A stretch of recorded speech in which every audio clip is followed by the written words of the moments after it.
Hello, listeners, and welcome to the lockdown series of the British Academy of Jewellery podcast. I'm Sophie Boons, and today I have invited another inspirational guest to join me in a remote discussion. Being in lockdown has disrupted our industry significantly, and most of us have suddenly had some time to reflect on our individual and collective context. One man more so than others has tried to support us with this journey by providing a platform for a range of speakers to discuss a variety of topics. The numbers attending the webinars have been growing every week, and the audience has been truly global, bringing jewelry professionals virtually together in a way we perhaps did not see before. To discuss his efforts and the online trade magazine Jewellery Outlook, I have invited editor and co-founder of Jewellery Outlook, David Brough. Welcome, David. Hi there, Sophie. David, can you tell us to start a little bit more about yourself and what you do?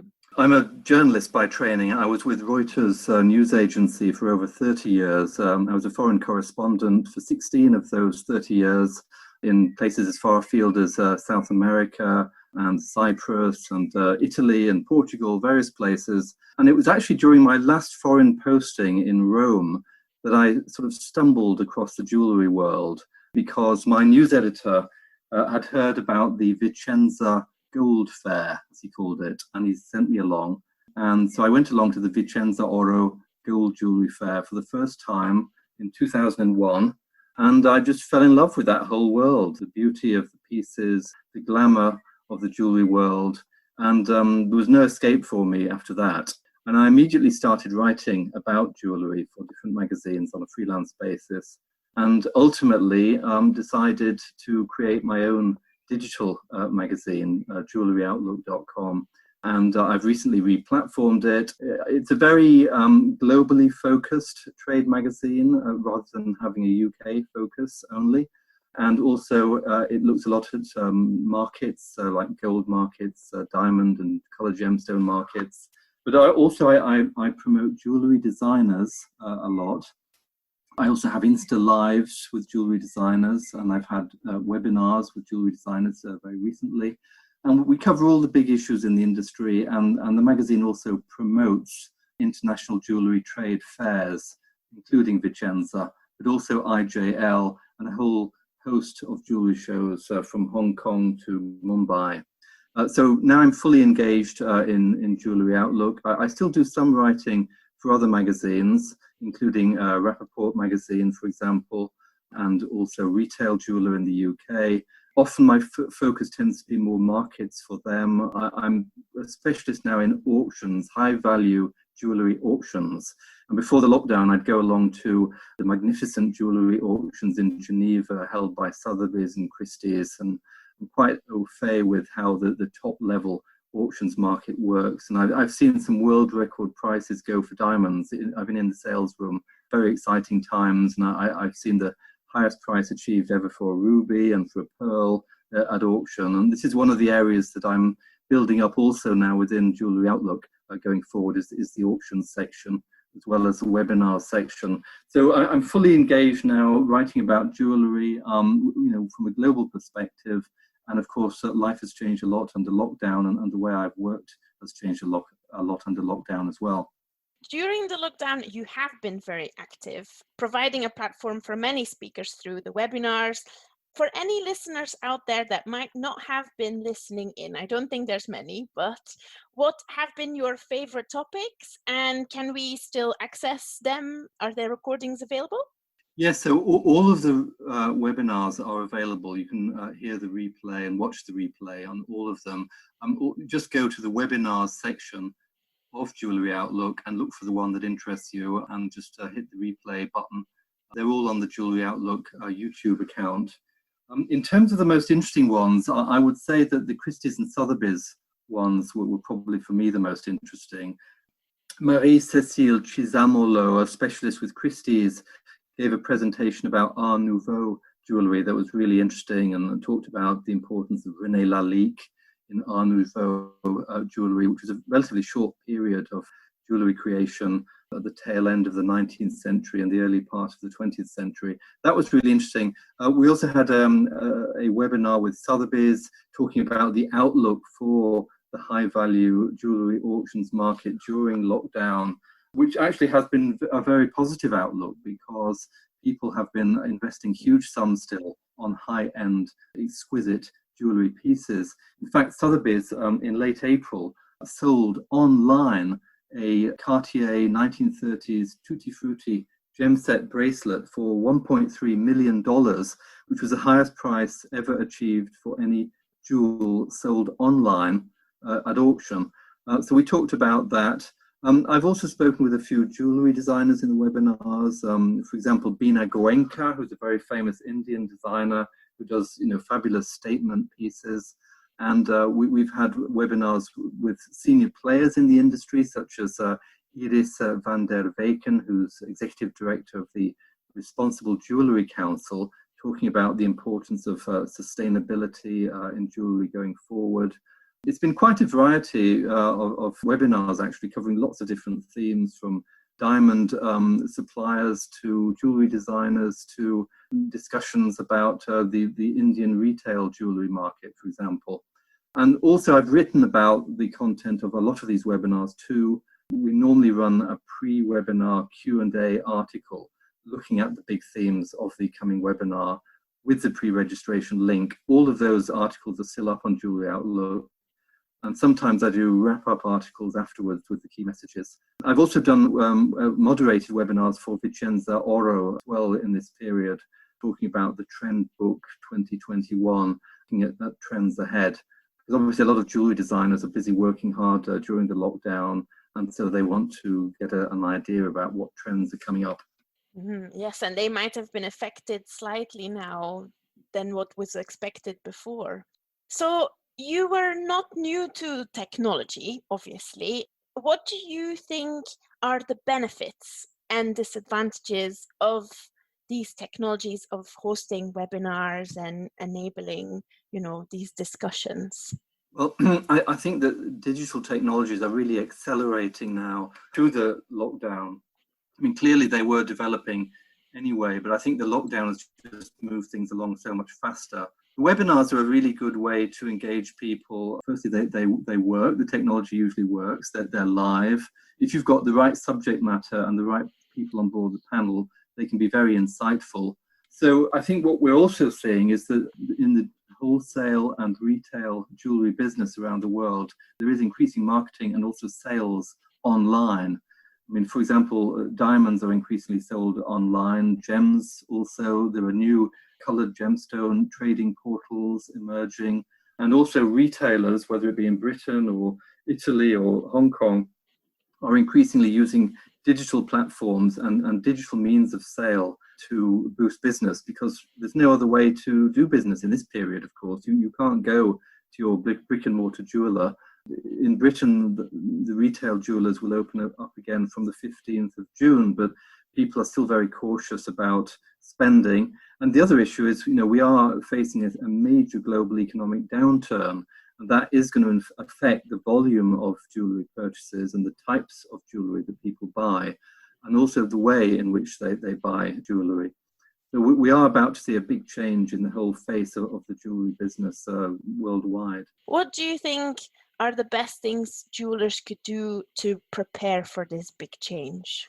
So for the retail jewelers, they will have to clearly prepare their shops for social distancing and hygiene rules, make sure that everything is swabbed down. They have to consider the concerns over people handling jewellery and the risk of spread of the virus. So after handling jewellery, it'll again have to be swabbed down. And jewelers who are employers will have to be very aware that some of their employees may be having some mental health challenges. They need to be wary of that and have systems to help guide people who are having a lot of worries. A lot of jobs are going to be lost in the jewellery sector globally, as indeed in other sectors. And so a lot of people are going to be very concerned about fear over employment. And one of the other risks going forward for jewelers will be the risk of smash and grabs and theft, because whenever you have a major recession, often you have an increase in thefts. And of course, jewels sometimes, particularly higher gemstones, can be resold in the black market. So jewellers will need to take careful steps to protect their premises against risk of assault. And also jewellers are going to have to figure out how they can sell more online. They need to be more proactive on all the social media channels, showcasing their pre-owned Rolex on Instagram, on their account, for example, using Facebook, writing blogs for their website and then tweeting them, using all these different channels and getting their sales people to also use social media channels to showcase product and to spread the word about that product to the community who would buy those pieces. One of the topics that's also been covered is the fact that many trade fairs have been cancelled or postponed, and the uncertainty of when it will be possible to hold and attend them again. What are your thoughts about the future of trade and retail fairs in our industry? I think jewellery trade shows are going to change markedly. They are likely to become a blend of, if you like, physical brick and mortar and digital, including virtual technologies as we go forward. The immediate concern will be those around social distancing and hygiene, of course, until a vaccine is found. So we're in a very sort of uncomfortable period right now with a lot of trade fairs actually cancelled or postponed. Like Basel, for example, a number of shows have been delayed until next year, like JCK Las Vegas, Oro Arezzo. It looks like some of the shows could start vamping up again around September time, maybe even August. The Hong Kong March show has been rescheduled to June and now to early August. Let's see what happens there. So it's going to be a tricky period. I think the trade fairs will continue to have a physical presence once we're beyond the immediate health concerns of coronavirus, because people do like to network. They also do like, where possible, to handle jewellery. It isn't a business where people like to get to know one another. They like to look and handle the product if they possibly can. So in the longer term, that format, I think, will be maintained.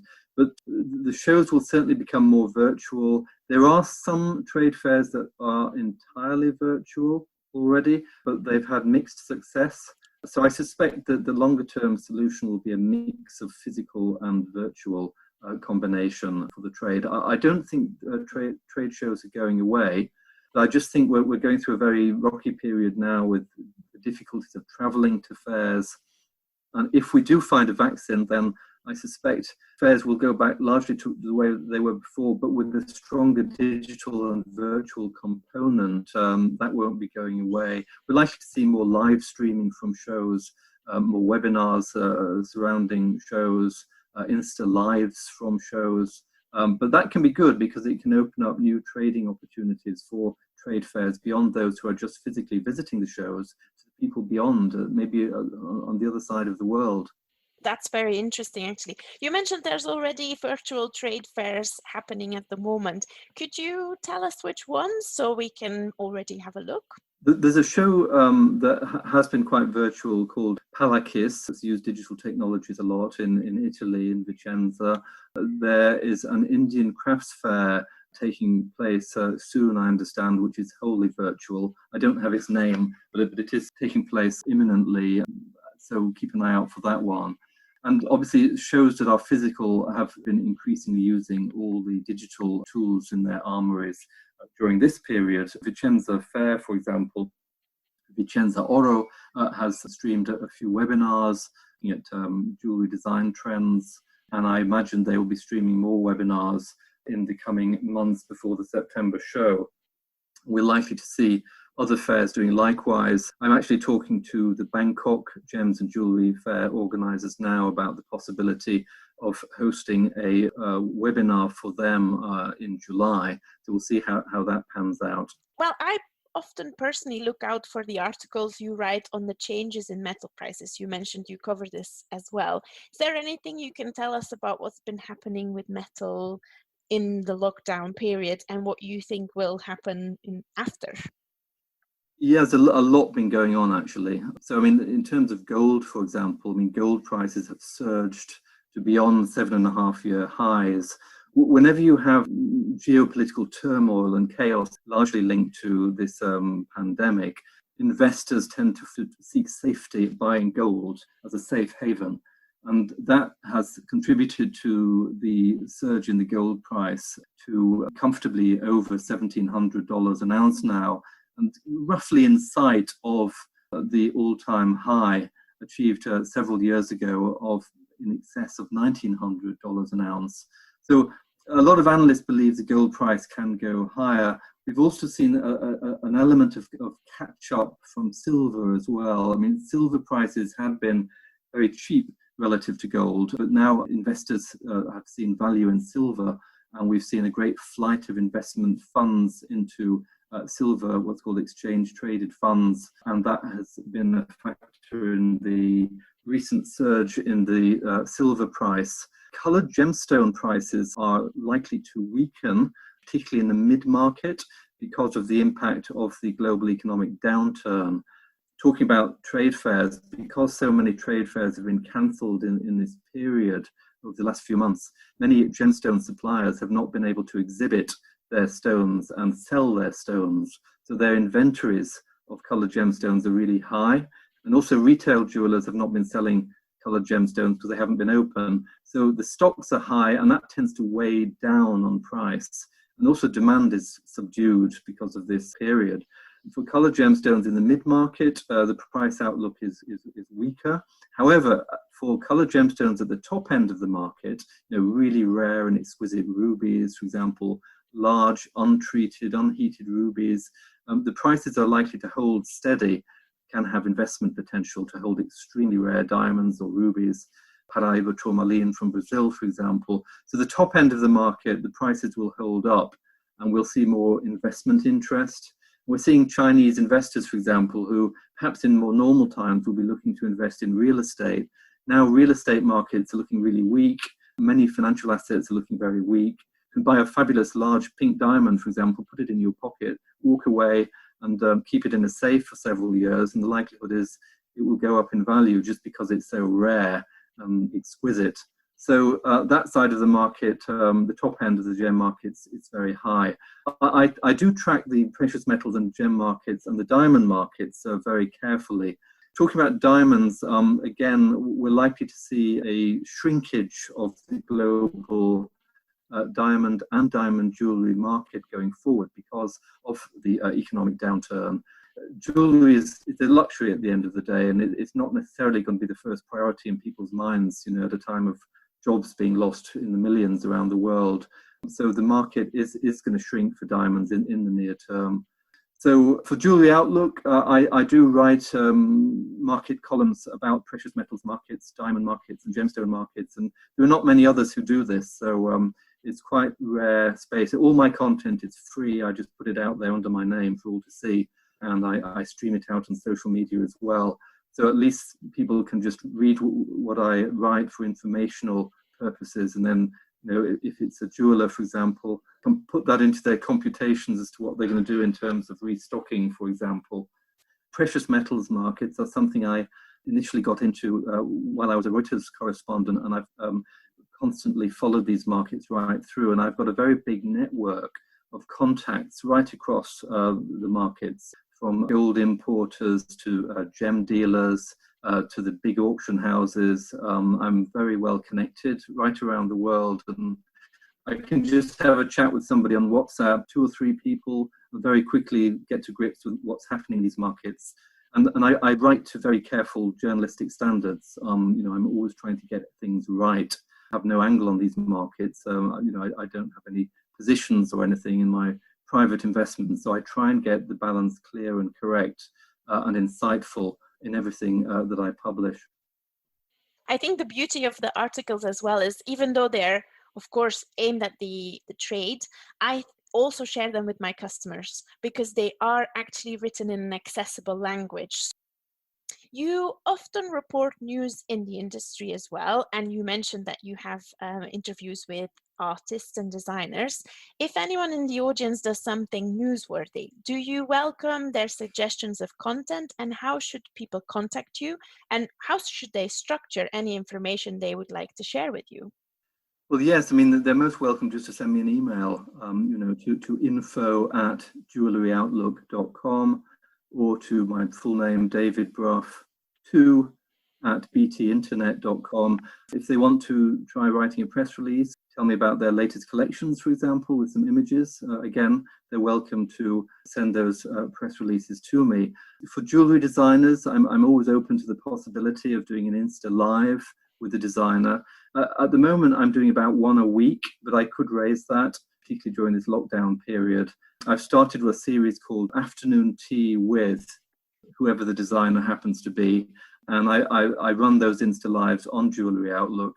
They also appear afterwards on IGTV. So if you go to the Jewellery Outlook Instagram account, you'll find some of these with designers like Lydia Corte, for example, a very famous Paris-based designer. I've had a conversation also with Paola De Luca, who's a well-known Italian jewellery trends forecaster. I've also spoken to people like James Fairhurst and Alexander Davis, who are very well regarded bespoke jewellers, with Ming Lampson on Thursday, the 4th of June, which would be about her journey as a designer. Ming has a boutique in Notting Hill in London. Insta Live is something I quite enjoy. They're very different from the webinars because they're kind of more informal conversations, whereas the webinars are more structured, perhaps more profound. But the Insta Live is usually a nice chat about a designer's journey. And I've got a series of jewellery designer Insta Lives now on Jewellery Outlook. Again, makes these people behind these brands very accessible. They're also people, they find their inspiration somewhere. It's very good, I think, particularly also for graduates to listen to these, because it is inspirational just to see the people behind the brands and the pieces. Obviously, the lockdown in response to the epidemic has thrown all of us a curveball. Many have taken this moment to reflect upon their own context. For those businesses out there who have been able to adapt, do you think it would be worth sharing the diverse experiences with each other in the industry? And how do you think this is best done? Yes, I do think so. I think the jewellery magazines generally have done a good job in sort of giving advice to jewellers about what steps they should take. I think online forums are a good way for jewellers to come together. I mean, WhatsApp is a very good medium for discussion. You can get huge WhatsApp groups. Also, webinars, industry webinars, not just Jewellery Outlook, but other webinars are a good way to bring in a large audience and have interactive Q&A and discussion on pressing themes. I know that India's Gem and Jewellery Export Promotion Council, which is the promotional state-backed arm of India for the jewellery industry, has held a number of webinars discussing the challenges faced by jewellers and the business problems that they're facing, and thrash them all out with a view to trying to find a solution. So essentially all of these digital tools can be deployed to find solutions, and they're the only way people can communicate, of course, now in groups because of the situation we're in. We can't get people into an assembly hall any longer. It has to be through a digital channel. So it's really a question for, if you like, the trade media, the magazines like Jewellery Outlook and others to lead the way here in terms of projecting the debate, presenting the problems and finding the solutions. We've been thinking about having webinars on mental health issues, for example, also risks of smash and grab, open to any jeweler who wishes to log in for free. So these are ideal formats. Also, I know that retail jeweler and professional jeweler in the United Kingdom have been issuing all kinds of advice articles for the sector. All of this is extremely useful, and bloggers, influencers have a big role to play in doing interviews with industry leaders, trying to find ways forward through the problems that arise. And I've seen a number of bloggers have been very proactive in this regard. Certainly some of the Indian bloggers have been very effective. People like Preeta Agarwal and Renu Chowdhury in India have been very busy doing interviews and presenting webinars. Some of the audience listening might be going through a very difficult time, and you mentioned you might be looking at a mental health webinar. Have you seen anything else that was really inspirational that could support others? The markets themselves, giving insight into what will happen to diamond markets, colored gemstone markets, gold market and so on, because jewelers need to know if they completely misread the markets or if they're in denial over the seriousness of the current economic situation, they risk making errors. And if we can present an accurate and insightful view of certain themes, then that will be positive. We've also had, for the Indian market, webinars about how Indian retail will evolve. We've been talking in webinars like that about the shift online. We've been trying to identify jewellery design trends that will be in vogue going forward, because again, if you're a retailer looking to restock and you stock pieces of jewellery that are not on trend, then you've wasted your money. You need to have jewellery that will sell, so you need to know what the trends are. That's another advantage, by the way, of going to the trade fairs, is that you can pick up the trends by attending Vicenza, for example, in January. It's a really good opportunity to figure out the new trends for the year ahead. So Jewellery Outlook is about the future. It's about trying to figure out what's coming across every segment of the industry, and that's constantly what I'm trying to work out in my mind. And we'll carry on with a series of webinars going forward. We'll be planning some webinars with Danat Institute for Pearls and Gemstones, and I'm sure that can encompass pearl jewellery trends going forward. Pearl jewellery is now much more in fashion than it had been some years ago, for example, and it's really cutting edge in many ways, and we can be looking at that. And also telling the story of how natural pearls are found, by divers still in the Middle East and Gulf, telling stories about how the jewellery is made and the journey of the gemstones from the mine to the finger. Important issues around jewellery, such as sustainability, responsible sourcing, having very high ethical standards that meet the ever more demanding requirements of so-called millennial and Gen Z consumers. We're right on top of that. So I have a very good relationship with the Responsible Jewellery Council, and we are constantly talking with them about how to project the key messages of having a high ethical standard across the jewellery trade. Thank you so much, David. I think that's really interesting. You have been in lockdown also. Can you tell us what you've been doing to keep busy, aside from all of the exciting things that we can see online? Has there been anything that has kept you positive? I have to say Netflix, because yes, I have been working really hard. I mean, I've been churning out all these articles and webinars. I'm in my house in the countryside in Hampshire, and I'm able to go on walks in the field. In the early period of the lockdown, I saw this young deer in the field, and I would go out quite a few times and I would see the deer. And then I kind of made friends with a coot in the stream nearby. And I'm really aware of all the bird life around, which is really fabulous here. So nature's been sort of fabulous. Of course, the weather's been pretty good right through this period. And I've been doing some work in the garden, sort of sawing up wood and doing some tree surgery, that kind of thing. But in the evening, I've been watching a lot of good Netflix movies. I saw Marco Polo and The Last Kingdom. And I've also been catching up with some old films that I had never actually amazingly seen, like Vertigo, the Alfred Hitchcock movie, and I really enjoyed that. Watching good quality drama is a very nice thing to do, having spent the day battling with the gold market, if you like. For me, it's been okay this period. Obviously, some down days. I mean, it's not all fab. Obviously, the situation around us is very difficult, very tragic for many people, and one is always aware of that. And that's why I did launch the webinars, because I wanted to do it as a kind of almost like a public service broadcast to the industry, to give some sort of useful advice and insight to help businesses and individuals through this crisis in the gem and jewellery industry. And I think I've had success in doing that. But like everybody, I look forward to the time when we come out of it and things can get back to normal, some kind of normality again. We'll just have to be patient, I guess.